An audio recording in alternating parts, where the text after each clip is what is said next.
오늘 하나님의 말씀 두려워 말라라는 제목으로 함께 나눌 때 여러분에게 큰 은혜가 있으시기를 축복합니다. 모세의 뒤를 이어 여호수아가 지도자가 됐습니다. 여호수아는 자기에게 주어진 그 지도자의 직분이 너무나 무거웠습니다. 왜냐하면 모세는 보통 사람하고 달라요. 모세는 하나님을 대면한 자요, 하나님과 함께 일했던 자입니다. 그런데 그런 모세가 이제 죽고 여호수아가 그 지도자의 자리를 이어받았는데 그 두 어깨에 누르는 그 직분의 무게감이란 상상할 수 없었습니다.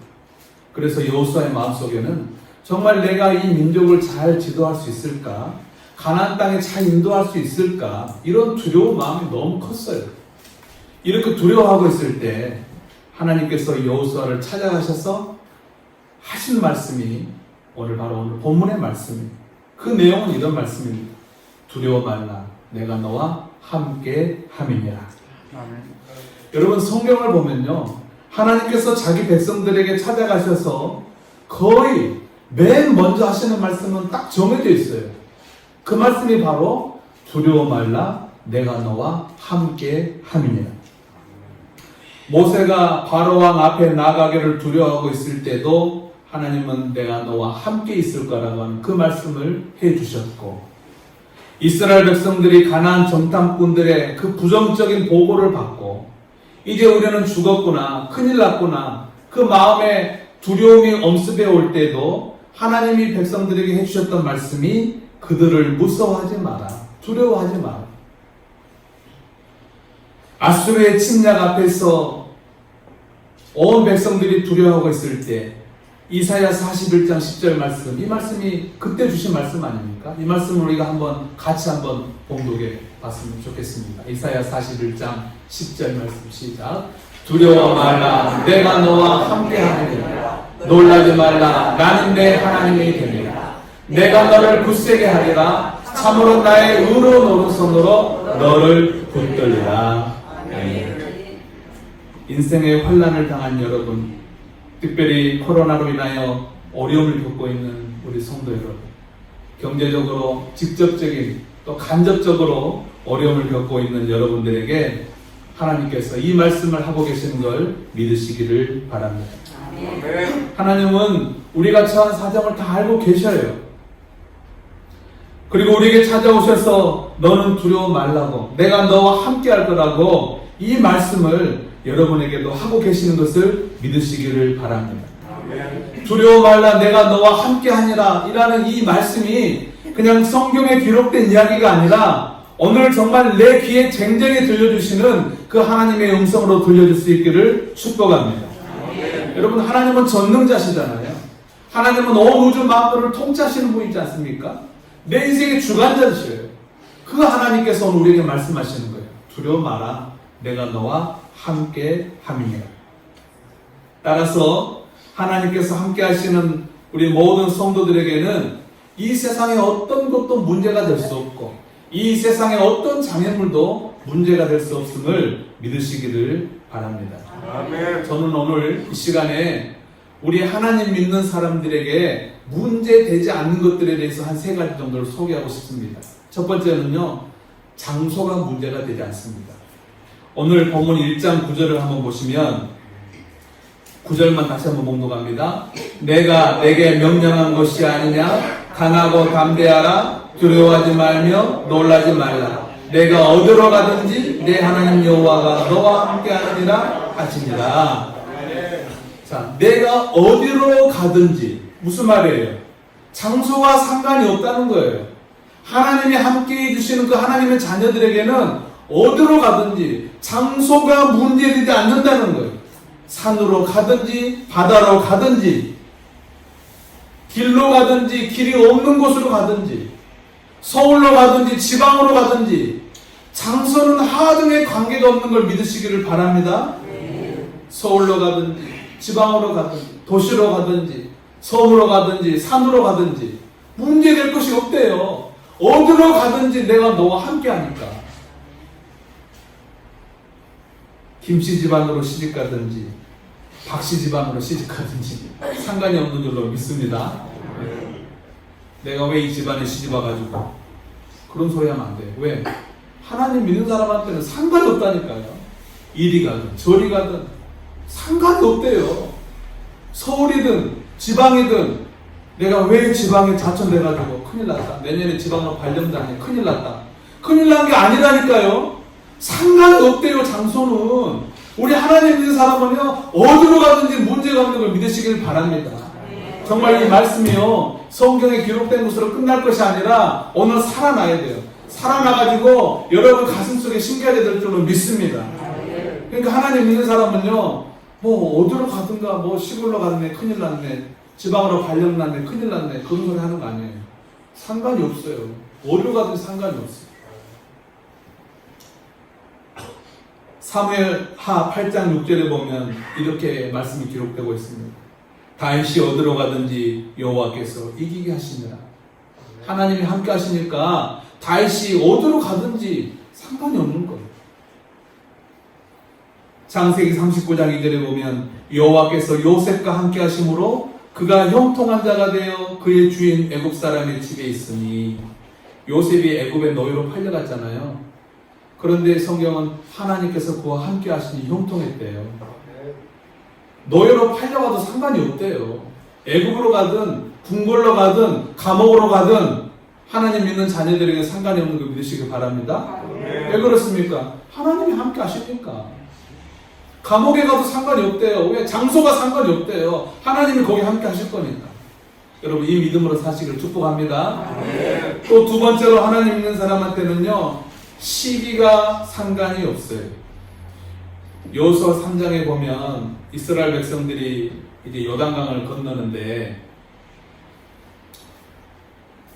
그때 그 건널 때 우기 때래요. 우기 때 비가 많이 내리는 때래요. 그래서 강물이 뚝에 넘치더라 이렇게 성경은 기록하고 있습니다. 우기 때라 비가 많이 와가지고 물살도 세고 물도 양이 많아가지고 뚝이 항상 넘쳤대요. 근데 그때 요단강을 건너는 거예요. 여러분 한번 생각해봐요. 왜 하나님은 하필이면 홍수철에 강을 건너게 하셨을까? 물이 막 넘쳐가지고 뚝에 넘칠 정도로 수량이 많고 물살이 세고 그러면 건너기 힘들잖아요. 근데 왜 하나님은 그때 요단강을 건너게 하셨을까? 차라리 그 요단강 건너기 전에 광야에서 한 몇 개월이라도 더 머물러 있다가 우기가 끝나고 건기가 오면 수량도 줄어들고 그냥 물도 없으니까 건너기도 쉬울 텐데 뭐 40년 광야에 있으나 40년 3개월 있으나 뭐 그게 그거 아니에요? 근데 왜 하필이면 하나님께서 그 홍수철에 그 시기에 요단강을 건너게 하셨냐는 거예요. 우리가 좀 추론을 해봤으면 좋겠어요. 첫 번째 추론은 이거예요. 아마도 하나님은요 기적을 보여주고 싶으셨던 것 같아요. 여러분 생각해 보세요. 무릎 이하에 찰랑거리는 그냥 물도 없는 강물을 건널 때 야 하나님이 기적을 베푸셨다 우리를 도우셨다 이렇게 말할 수 있겠어요? 아니면 물이 막 홍수가 돼가지고 빠져 죽게 생겼는데 그 물을 하나님이 멈추시고 건너게 하시는 게 하나님 기적입니까? 아마도 하나님께서 하나님이 인도하신다라는 그 사실을 보여주고 싶어서 그러려면 홍수때가 딱 맞잖아요. 물이 없을 때보다 홍수철이 낫단 말이에요. 아마 그래서 하나님께서 물을 막으시지 않았을까? 그 홍수철 건너게 하시지 않았을까? 신약에 보면 나사로가 병이 들었을 때 그 누이들이 사람을 보내가지고 예수님을 막 청하잖아요. 예수님 빨리 와가지고 우리 오빠가 지금 죽게 생겼다고. 근데 성경은 뭐라고 기록합니까? 예수님 나사로 굉장히 사랑했거든요. 그럼 빨리 가서 고쳐줘야 되잖아요. 근데 안 그래요. 그냥 괜히 막 그 늦장을 부리는 거예요. 그래가지고 사흘 있다가 갔어요. 사흘 있다가. 좀 빨리 가서 고쳐주지. 사흘 있다가 갔어요. 가서 보니까 이미 죽었어요. 장례 다 치렀어요. 그러니까 그 마리아 마르다 얼마나 원망합니까? 예수님 빨리 좀 오셔서 고쳐주시지. 지금 이미 죽어가지고 무덤에 장사되려고 지금 썩은 냄새가 난다. 근데 그때 예수님 어떻게 합니까? 죽은 나사로야 나와라. 살려냈잖아요. 어쩌면 그걸 보면 하나님께서 죽기를 기다리신 것 같아요. 예수님도. 병든 나사로를 고친 것이 능력이 아니고 죽은 사람을 살려낸 게 능력이잖아요. 그러니까 어쩌면 예수님께서 그냥 일부러 죽기까지 기다리신 것 같아요. 확실하게 살려주려고. 우리가 그렇게 추론을 해볼 수 있다는 겁니다. 자, 그러면 정말 성경이 홍수철에 인도하셨다, 왜 그런지를 기록하고 있지 않고 우리가 그냥 추론하는 거잖아요. 그러나 우리가 그렇게 추론해 보건대 우리가 또 이렇게 생각을 할 수 있겠습니다. 아, 어쩌면 하나님은 우리를 더 어려운 순간으로 밀어 넣으시겠구나. 왜? 확실하게 죽으라고. 확실하게 죽여놔야 하나님 다시 살리니까. 여러분, 그렇게 믿어도 저는 해석에 지장이 없다고 생각합니다. 믿으십니까? 네. 적당히 죽으면요, 나중에 살아나잖아요. 지가 잘 나가고 산 줄 알아요. 지가 약물 갖고 난 줄 알아요. 자기가 노력해갖고 된 줄 알아요. 근데 확실히 죽여놔야 하나님의 능력으로 살아났다고 믿으니까 어쩌면 하나님은요, 우리 삶에 더 어려운 형편으로 막 몰아 넣으실 수도 있어요. 하나님, 왜 나를 이렇게 바닥까지 떨쳐놓습니까? 왜? 그래야 네가 하나님 앞에 꼬꾸라지니까. 저는 이렇게 해석해도 전혀 이 본문 요단강 건너는 해석이 무리가 없다고 저는 확신합니다. 그런데요, 제가 최근에 오늘 말씀 준비하면서 두 번째 추론을 생각해 봤어요. 그 두 번째는 뭐냐면, 첫 번째는 하나님께서 일부러 홍수철에 건너게 하셨다. 왜? 하나님이 행하신 거 보여주려고. 그 기적이라는 것을 알게 하려고 일부러 그렇게 인도하셨다. 두 번째 생각은 뭐냐면요, 하나님은 홍수철인지 홍수철이 아닌지 별로 생각을 안 했다는 거. 이게 무슨 말이냐? 하나님께서는요, 하나님 앞에는요, 홍수나 아니나 별 상관이 없어요. 그러니까 하나님 별로 생각을 안 했어요. 그냥 인도하다 보니까 홍수철인 거예요.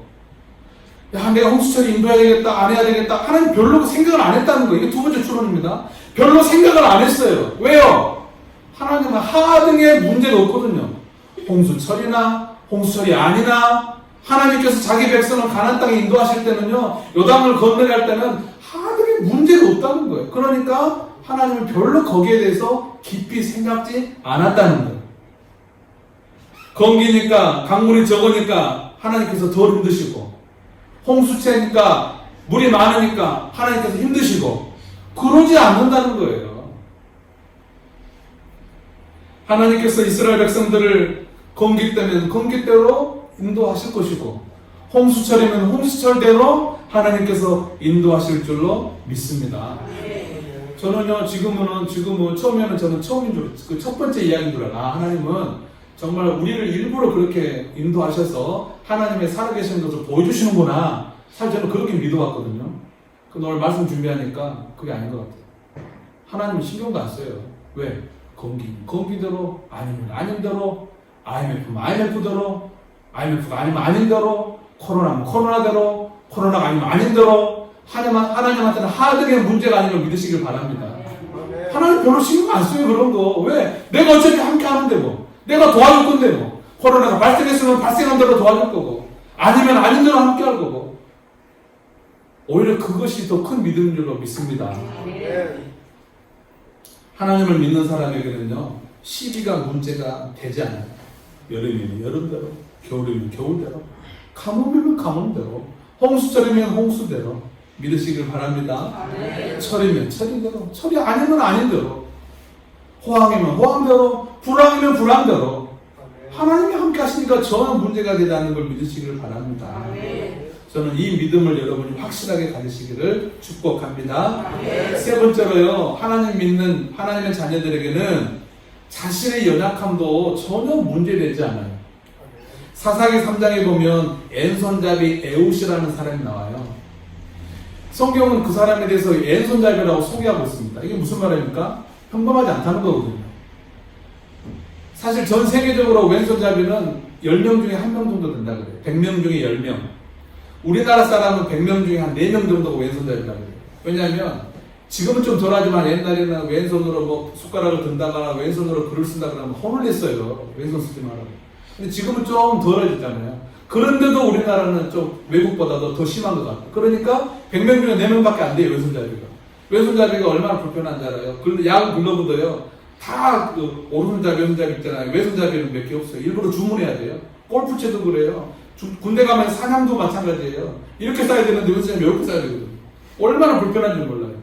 평범하지 않거든요. 그러니까 성경도 에웃을 소개할 때 왼손잡이 에웃이라고 소개하거든요. 그런데 놀라운 사실은 이것도 기록하고 있어요. 에웃이 적군을 물리치는데 왼손을 써요. 성경은 그걸 분명히 기록합니다. 왜 기록할까요? 그 자신의 핸디캡, 결함을 하나님을 썼다는 걸, 사용하신다는 것을 보여주시려고 기록한 줄로 믿습니다. 그러니까 하나님의 자녀들한테는요, 자신의 연약함, 결함, 핸디캡 전혀 문제되지 않아요. 신체적인 핸디캡이 있습니까? 키가 뭐 크다, 작다, 살이 쪘다, 말랐다, 욕먹어 어쩐다, 뭐 장애가 있다, 하등의 문제가 없는 걸 믿으시길 바랍니다. 왜요? 하나님은 중심을 보신다잖아요. 그러니까 전혀 외모, 신체 전혀 하나님 앞에는 전혀 문제가 아니에요.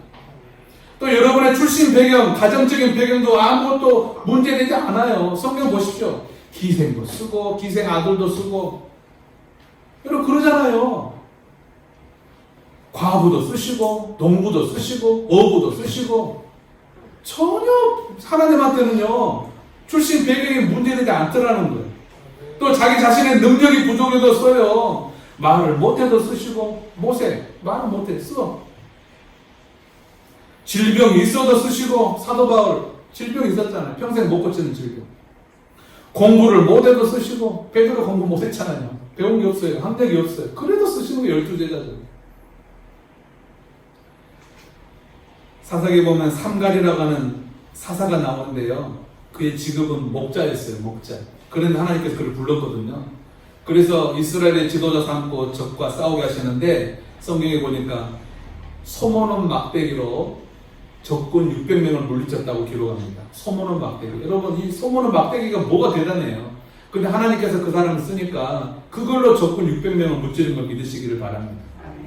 여러분 말씀을 정리 한번 하겠습니다. 하나님의 자녀들에게 그 인생에 문제될 것이 아무것도 없다. 오늘 이 말씀이 결론 아닙니까? 하나님을 믿는 자녀들에게는 그 인생에 어떤 것도 문제될 것 없고 장애될 것 없고 하등의 문제가 없다는 거예요. 왜? 하나님이 그 사람과 함께 하시니까. 오늘 말씀 아닙니까? 장소도 상관이 없어요. 시기도 상관이 없어요. 내가 뭐 어떤 핸디캡이나 결함 아무 상관이 없어요. 여러분 오늘 여러분의 믿음을 점검하셔야 돼요. 내가 하나님을 믿는다라고 착각하시면 안 돼요. 믿는 척 하셔도 안 돼요. 진짜 믿어야 될 줄로 믿습니다. 여러분 진짜 하나님이 여러분의 어떤 신체적인 결함, 핸디캡 상관 안 된다는 걸 믿으셔야 돼요. 어떤 시기, 뭐 장소, 하등의 문제가 없다는 걸 여러분 진짜 믿으셔야 돼요. 이 믿음이, 이 말씀이 정말로 오늘 이 성경적으로 살아나셔서 여러분의 가슴에 심겨져야 되고 여러분의 삶 속에 들어가셔서 정말 역사해야 돼요. 여러분 그러셔야 될 줄로 믿습니다. 그냥 말씀은 말씀이고 그냥 지방으로 잔천됐다고 그냥 코가 석자가 빠져있고 그러면 그게 믿는 거예요? 내 자식이 서울로 대학을 못 가고 지방으로 왔다고 코가 석자로 빠져있고 그건 믿는 거예요? 상관이 없다니까요. 청와대로 들어가든 감옥으로 들어가든 상관이 없대요. 여러분 요셉은 애굽으로 노예로 팔려갔잖아요. 감옥에 포로로 잡혀갔잖아요. 감옥에. 상관이 없는 거예요. 상관이 없어요. 이 믿음이 정말 살아있어서 여러분의 삶에 진짜 믿음이 되기를 축복합니다. 하나님은 전능하시고 하나님은 온 우주의 통치자이시며 내 인생의 주관자이시고 그 하나님이 나와 함께 하시니 시기도 장소도 어떤 결함도 문제 없다. 이 믿음이 여러분의 진정한 믿음이 되기를 축복합니다. 이 믿음 있는 사람은 어떤 위기 앞에 놓였더라도요 능히 극복할 수 있습니다. 코로나 때문에 많이 힘듭니다. 직장에서 잘리기도 하고 가게가 안 되기도 하고 사업이 어렵기도 하고 힘들잖아요. 그러나 하나님을 믿는 사람한테는 이것도 상관이 없어요. 왜요? 지금 이 시간에도 하나님께서 우리와 함께 계시기 때문인 줄로 믿습니다.